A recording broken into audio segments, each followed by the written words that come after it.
bienvenidos, ¿cómo les va? Comienza con Sentido Público del día jueves, un jueves en el que todos amanecimos en la Argentina sorprendiéndonos y poniéndonos realmente muy tristes por la tragedia ocurrida con el vuelo en donde fallecieron 22 personas en Río Negro. Sí.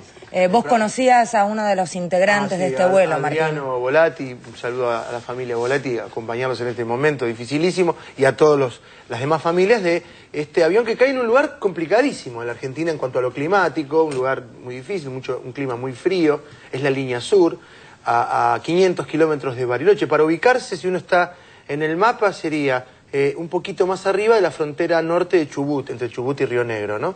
Una zona conocida como Balcheta, y bueno, y la primera noticia que se tiene es supuestamente se llama así, proceso de engelamiento, donde los motores se congelan con hielo, que puede ser muy fuerte o no, transparente u opaco. Estas son condiciones típicas del congelamiento y no se sabe más, la verdad es No se sabe más, sí, Alfredo. No, que vos mencionaste antes, me explicaste lo que es la línea sur y a nivel mundial. Sí, claro. ¿Qué significa eso? Es casi como Siberia, para entenderlo.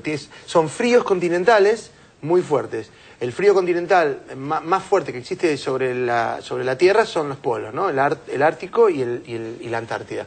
Este emula, por su condición de extremo, esos fríos y Siberia. Vamos a establecer una comunicación con Pablo Zamorano, director de Radio Nacional de Ingenieros Jacobacci en Río Negro. Esto es la zona del accidente. Pablo, gracias por atendernos. ¿Cuál es el relato de quienes pudieron ver el accidente y cómo se sucedieron los hechos? Federica País te saluda. Buen día. Hola Federica, buenos días al país. Bueno, en este momento me encuentro en la localidad de Los Menucos, distante a unos 38, 40 kilómetros del lugar del siniestro. El lugar del siniestro ya desde las primeras horas de la madrugada ha sido totalmente vallado para imposibilitar que ninguna persona y por supuesto ningún colega de prensa pueda ingresar a la misma. Recordamos que esto es un accidente aéreo grave y cuando acontecen estos hechos justamente tiene que intervenir personal especializado, peritos muy calificados y también cuerpo forense. Es justamente lo que se está esperando que llegue a la zona para comenzar con los primeros trabajos de campo, ¿no? Sé que el reporte inicial tiene que ver con vecinos que relataron cómo caía una bola de fuego o algo por el estilo. ¿Es esto correcto? Eso es correcto. Dos vecinos de la zona de Praguanilleu, eso es el caserío, el paraje efectivamente donde aconteció este trágico hecho, yendo a sus domicilios ya entrada la noche, ven justamente en el cielo algo con fuego que se estaba precipitando y después un gran estallido. Esto es lo que relata uno de los testigos, y por otro lado otro de los testigos es lo que relata es un gran relámpago, ¿no? Lo que hace presuponer que la aeronave al tocar el suelo ha explotado. Efectivos policiales me comentaron que hay desparramado en aproximadamente 1.500 metros restos de la aeronave. Por eso tenemos que esperar justamente que tener la claridad necesaria para que el personal especializado pueda ya estar interviniendo en la zona. Pablo, ¿qué tal? Martín Jauregui, ¿cómo te va? El lugar, estábamos diciendo, es un lugar complicado geográficamente, mucho frío. ¿Cómo está ahora? ¿Hay bajas temperaturas? Inclusive se esperan muchos más. ¿Esto complicaría los trabajos? Mira, por suerte dentro de esta terrible desgracia no está haciendo demasiado frío ni ha nevado, lo que va a facilitar bastante todo el trabajo en general, ¿no? El acceso terrestre dentro de lo que es la línea sur está con bastante accesibilidad, así que, bueno, por suerte, como decía, no tenemos más que un cielo muy nublado. Hace el fresquito típico de la mañana patagónica, pero bueno, a esta altura, en otras temporadas ya teníamos fríos bajo cero aquí en la región. No está aconteciendo esto hoy, ¿no? Específicamente. Pablo, Mariana Carvajal te saluda, ¿qué tal? Buen día. Una de las Hola. informaciones que trascendió esta mañana es que había un bebé en el avión. ¿Esto lo pudieron confirmar ustedes desde ahí? Sí, yo lo confirmo. Ay, la comunicación se... Pablo, intentamos restablecer la comunicación, se complicó hacia el final. Lo más importante ya fue dicho. Por parte de lo que es la línea aérea Sol, no han hecho ningún tipo de comunicado más que decir lo que ya todos sabemos. A lo que hacía referencia Martín, el famoso engelamiento, que de repente lo que suele pasar con estas cuestiones, uno empieza a escuchar un término reiteradamente que antes no conocía. En realidad no se pronuncia, no lo confirman ni lo desmienten hasta tanto y en cuanto hagan las pericias, lo cual también es correcto.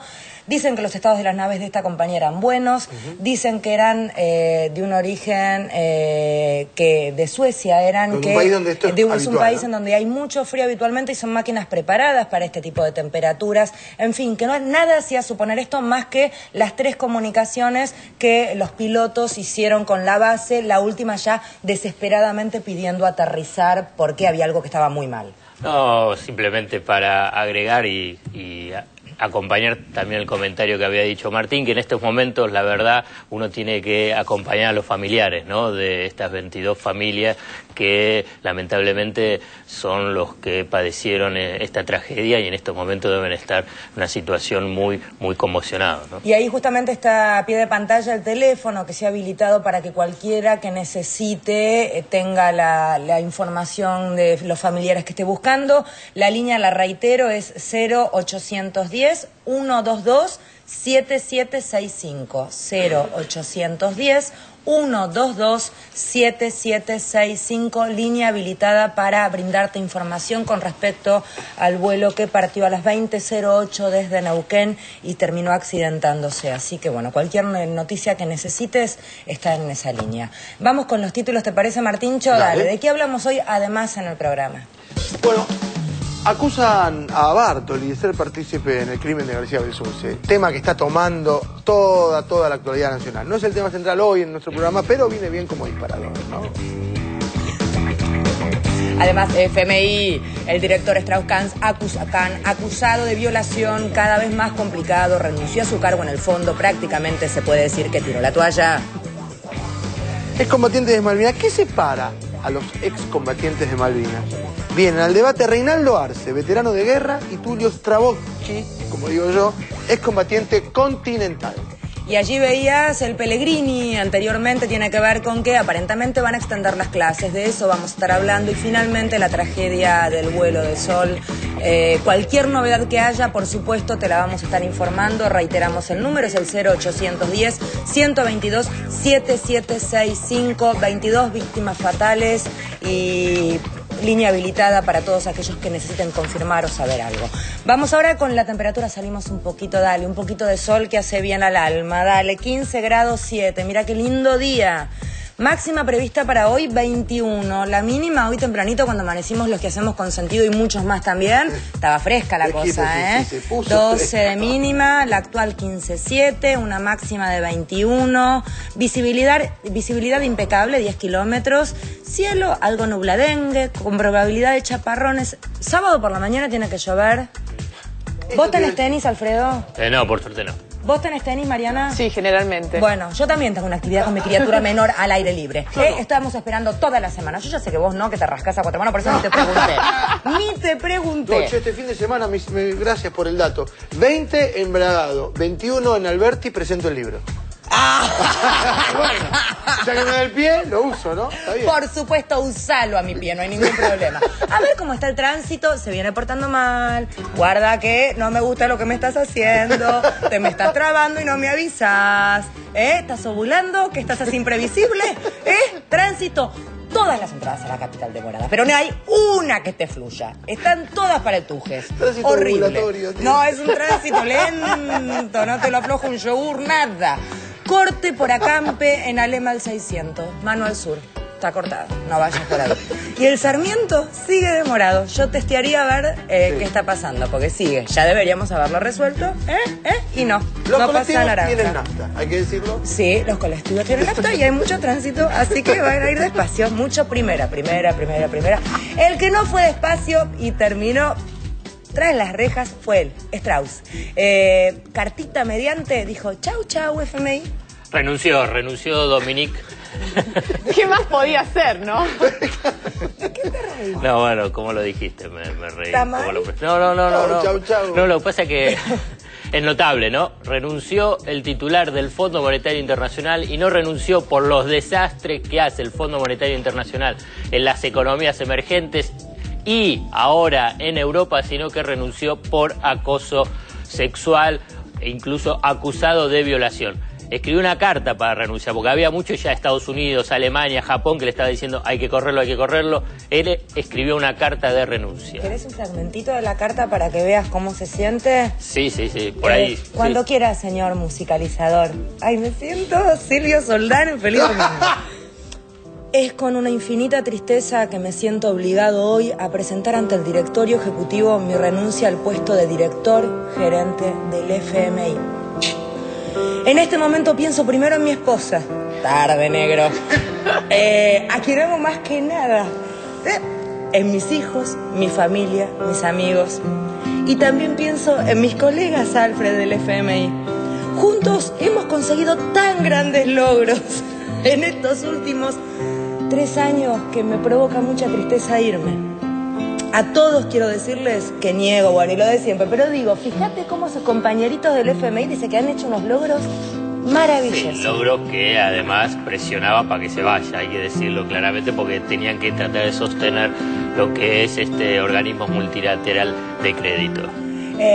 Seguimos románticos, seguimos así. ¿Qué pasa con Strauss? Porque sé que está preocupado porque finalmente la camarera del hotel tenía un par de problemitas. Mira, las novedades en la causa tienen que ver con que su defensa va a hacer un nuevo pedido para la exhibición de prisión, van a volver a ofrecer el $1.000.000, usar una pulsera magnética y además que se quede encerrado en un departamento de Manhattan. Y lo que trascendió es que ella, la denunciante, una inmigrante africana que hace poco menos de una década había llegado de Guinea a Estados Unidos, madre soltera, que tiene una hija de 15 años, vive en un albergue para personas con VIH. Esto no significa que ella lo tenga, sino puede ser algún miembro de la familia, pero este es un dato que se agrega a esta historia que por momentos parece salida de un guión de televisión, de una serie de televisión. Él sentado en el banquillo de los acusados, el todopoderoso, y quien lo acusa, que según sus familiares ni sabía quién era él, o sea, no sabía que era este señor tan poderoso. Ya se hicieron algunas pericias en la alfombra, se recortó la alfombra de la habitación donde ella dijo que escupió después de que él la obligara a tener sexo oral. Sabemos que hay una denuncia grave de intento de violación y que el viernes se decidirá si continúa el proceso o esto es desechado. Y después, si continúa, bueno, será juzgado con un jurado de estos populares, ¿no?, que hemos visto tanto en las series de televisión. Sí, antes de la renuncia de Dominique Strauss-Kahn ya estaba una disputa sobre quién iba a reemplazarlo. Simplemente en 1944, por el acuerdo Bretton Woods, los países que salen de la Segunda Guerra Mundial victoriosos dividen el poder en organismos multilaterales. El Banco Mundial, la titularidad queda para Estados Unidos y el Fondo Monetario Internacional para los europeos. Entonces, cuando Dominique Strauss-Kahn renuncia, Estados Unidos parece que quería instalar un hombre suyo, pero bueno, Europa se impuso y iban a nombrar a algún europeo. Lo más probable es que sea la ministra de Finanzas francesa, Christine Lagarde, y a la vez los países emergentes, Brasil, China, India y Rusia, están reclamando más espacio de poder dentro del Fondo Monetario Internacional. Y hablando de casos que siguen dando que hablar, este sí que sigue dando que hablar después de 9 años. Estamos hablando del caso García Belsunce. ¿Qué pasó ayer, Marian? Comenzó el juicio por encubrimiento. Están juzgados entre ellos el cuñado, Bartoli, para quien la Fiscalía cambió la acusación. Estaba primero acusado como, bueno, parte de esta cadena de encubrimientos, y ahora la acusación es como partícipe necesario, que es la misma imputación por la cual está condenado Carlos Carrascosa, el marido de María Marta García de Belsunce. La defensa pidió un cuarto intermedio, se le concedió al tribunal y continuará el juicio el martes próximo. Bien, y vamos ahora al Pellegrini, que sigue dando que hablar también en este caso, porque aparentemente hay un nuevo calendario de estudio para los chicos a raíz de la cantidad de protestas, días perdidos. Ellos sostienen que no. En fin, hay una puja ahí en donde lo fundamental es que sería el diálogo. Me parece que está faltando, Alfred. Así es, digamos, vos lo diste en el clavo. Vos fíjate, la primera medida que toma la UBA es hablar sobre el calendario escolar. Es probable que sea necesaria reformular el calendario escolar, pero uno puede suponer que esa es la última medida después de tratar de acordar lo que es un conflicto que fundamentalmente es por falta de diálogo de las autoridades con alumnos, docentes, no docentes, digamos, con la comunidad educativa del Carlos Pellegrini. Pero bueno, así están las cosas, y lo primero que deciden es extender el calendario escolar, que bueno, hay diferentes opciones que están planteadas. Sí, algunas de las opciones tienen que ver con los sábados, estar en clases hasta el 29 de diciembre, suspender una semana de vacaciones de invierno. ¿Cómo la ves? Suspenderles una semana de que tienen de viajes escolares, o en enero, un par de semanitas en enero se verá. Hay 5 opciones pero como decía Alfredo, parece más una chicana en el medio del conflicto, en el cual todavía sigue la toma con dictado de clases, no se convoca el diálogo porque no se levante esa medida, y lo cierto es que no se avanza en una resolución de lo que debería haber sido ya hace tiempo. Decimos, ¿hace cuánto que venimos hablando de esto? Montoncito. A un chico le preguntaron, ¿con quién vas a pasar la fiesta? Dije, Navidad con la de matemática y Año Nuevo con el de historia. Mirá, yo era tan mala alumna que me la pasaba así. En marzo también, celebraba Pascua, no, mirá, no toquemos el tema. Me hace acordar a mi tiempo de juventud. Cambiamos de tema. Efemérides extraña, pero que vale la pena recordar, y después viene un paralelismo más que interesante. Martín. Claro, porque un 19 de mayo, pero hace 22 años atrás, en 1989, mirá que fallido, porque me encantaría que hubiera sido mucho más lejos, comenzaba una serie de saqueos. Estamos hablando, ¿se acuerdan?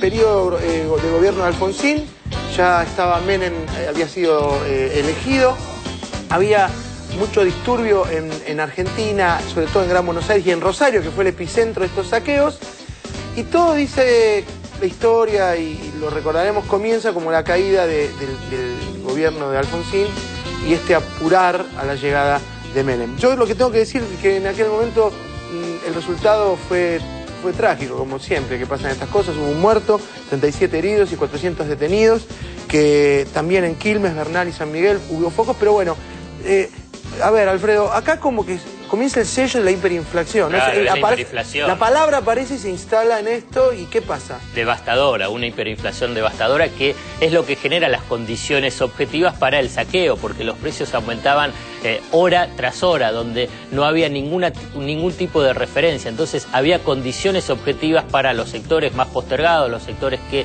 vivían de ingresos fijos, de tratar de sobrevivir. Esas eran las condiciones objetivas, pero a la vez, también hay que decirlo, era el momento de mayor debilidad política de Alfonsín, y los saqueos en algunas instancias, vuelvo a repetir, las condiciones objetivas estaban, la gente salía a buscar alimentos, pero también después fue impulsado por sectores del peronismo bonaerense, lo que aceleró la caída del gobierno de Alfonsín. Supercop, a Mamala se llevaron la plata de Supercop.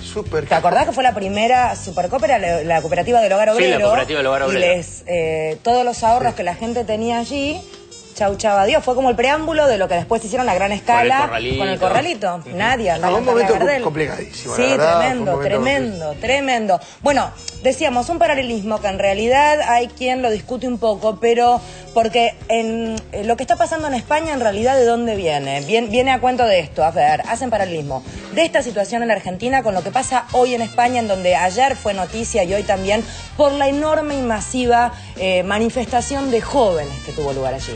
Sí, es España 2011, Argentina 2001. Claro, a mí me remite al 2001. Claro, exacto. es el 2001, la situación de ajustes permanentes. Argentina lo sufrió durante muchísimo tiempo, con muchísima más intensidad a partir de 1998, cuando en agosto del 98 comienza la recesión que se extiende durante 4 años y donde la permanente del ajuste lleva a situaciones de desesperación y de protesta, de levantamientos populares, de rebeldía popular. Bueno, es lo que se está dando ahora en España y también con movilizaciones masivas que se dan en Grecia, en Inglaterra. Uno tiene que analizar lo siguiente. Cuando emerge la crisis en el 2008, rápidamente se dice, bueno, tengan cuidado, se escribe desde Argentina, obviamente que con poca influencia a nivel mundial, que es el mismo proceso que se vive en Argentina, que se vivió en Argentina,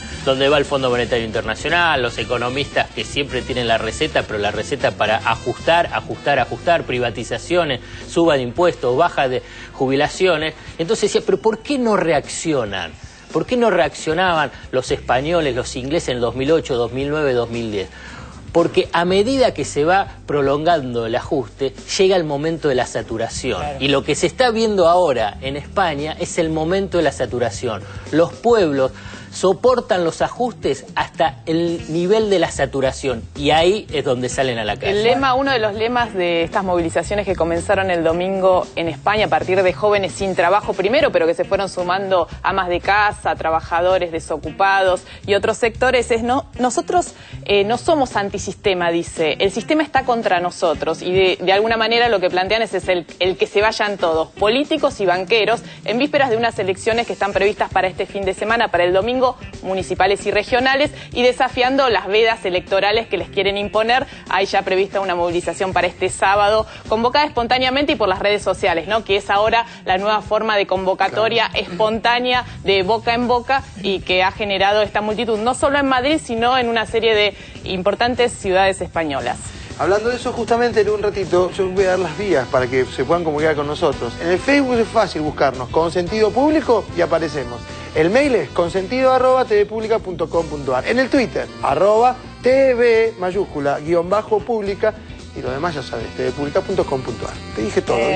Decíamos, volviendo al tema de lo que planteaba Mariana de las elecciones, va a ser muy interesante ver cuál es el resultado, porque en realidad las encuestas arrojan que la gran mayoría de la gente va a votar en blanco, como forma de protesta y de enojo para reafirmar. Lo cual también es paradojal, porque si votás en blanco, ¿qué pasa en definitiva? ¿Qué pasa con el gobierno? Y lo que pasa es que es una medida de rebelión porque ahora está el Partido Socialista, sí, que hace el ajuste. Que dicen, claro, que es lo mismo que tuviera, claro, que si fuese el Partido Popular sí, es de más ajuste. Entonces dice, bueno, entre uno y otro, y bueno, que ninguno de ellos. Entonces, ¿y entonces qué? No, pero es una señal muy fuerte, es lo mismo que pasó en Argentina. Eso es claro, bueno, a mí ese planteo me angustiaba. Yo me acuerdo en el que se vayan todos, que a mí me provocaba mucha angustia. Primero porque me parecía que era injusto, porque yo sentía que no habían sido todos, que había muchos políticos que realmente creían en otra forma de trabajo y en otra forma de entrega y de pensar un país. Por lo tanto, sentía que era injusto desde el reclamo. Pero después emergen nuevos liderazgos. Cuando se le pone límite a los políticos, a los banqueros en Argentina, hubo ajustes permanentes. Desde el 98 había recesión y bajaban jubilaciones. ¿Te acordás? El 13% se bajaba de las jubilaciones, los empleados públicos. Hasta que también, beneficiando al sistema financiero, beneficiando a los acreedores, hasta que llegó el momento de saturación, con lo del corralito, con la pérdida de puestos de trabajo, porque había incremento de desempleo. Bueno, en España pasa algo similar. El desempleo supera, está el 24% en promedio. Los jóvenes es el doble. Donde se salvan a los banqueros es tan similar. Bueno, entonces en ese momento es que el pueblo dice, basta. Sí, el mensaje es no votar a los partidos tradicionales, voto en blanco o anular el voto. De alguna forma, bueno, es por ahí hay otras oportunidades, como decía Alfredo, de nuevos liderazgos que puedan surgir a partir del calor de esta protesta popular. Bueno, esta película podemos decir nosotros que ya la vimos, ojalá no tenga el saldo de los muertos que tuvimos nosotros para tener que atravesarla, porque lo cierto es que no olvidemos nunca que los eventos represivos que tuvieron lugar el 19 y 20 fueron terribles, más de 20 muertos fueron. Lo cierto es que hoy miramos para atrás y decimos pudimos salir de esa, eso es una realidad. Ojalá allá termine de mejor manera, saliendo pero sin los muertos. Vamos a un corte, en el bloque que viene te cuento debate. Hay una CAMPE que tiene que ver con un reclamo de excombatientes de Malvinas que estuvieron en continente, piden los mismos derechos, ser reconocidos de la misma manera. Hay quienes, el debate pasa por quienes estuvieron en las islas tienen más derechos, porque unos tienen derecho a cobrar determinado resarcimiento y ser reconocidos por la historia y otros no. Vienen las dos partes para charlar con nosotros y entender por dónde pasa la problemática. La temperatura actual 15 grados 7, 9 horas 54 minutos. El tránsito complicadito pero fluye. Ya venimos, no te vayas.